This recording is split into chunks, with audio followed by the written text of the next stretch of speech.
નમસ્કાર, જય રામા પીર. આજે હું આપણા દુલા ભગત આશ્રમમાં મારે 3 વર્ષ કમ્પ્લીટ થયા છે. યોગ કરાવું છું અને હવન સાથે યોગ હોય છે મારો મોર્નિંગ ક્લાસમાં.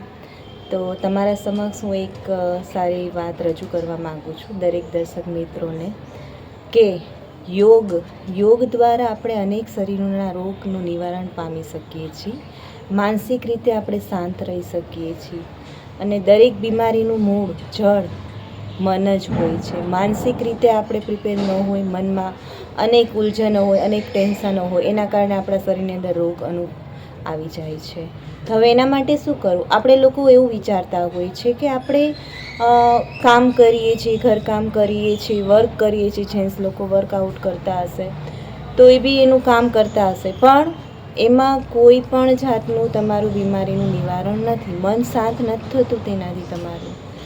અને એક સમય એવો આવે છે કે મોટું બીમારીનું સ્વરૂપ લઈ લે છે. ત્યારે એમ કહીએ છીએ આપણી પાસે ટાઈમ નથી, પણ જે ગોડ ગિફ્ટ, જે પરમાત્માએ આપને મનુષ્ય દેહ આપેલો છે, આપણે એનું ધ્યાન નથી રાખતા.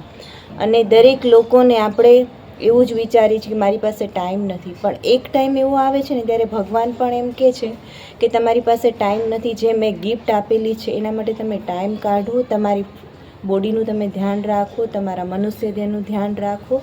શારીરિક રીતે અને માનસિક રીતે તમે સ્વસ્થ હશો તો પરમાત્માના શરણોમાં તમે તમારો દેહને અર્પણ કરી શકશો. અને એવું જ વિચારું છું કે તમે તમારા માટે જરા પણ આળસ ન કરો કે જે ગોડ ગિફ્ટ છે પરમાત્માની, એને તમે ખરી રીતના તમે એને સ્વસ્થ રાખો, નિરોગી રાખો અને સ્વસ્થ રહ્યો. ઓમ જી ઓમ બધાને.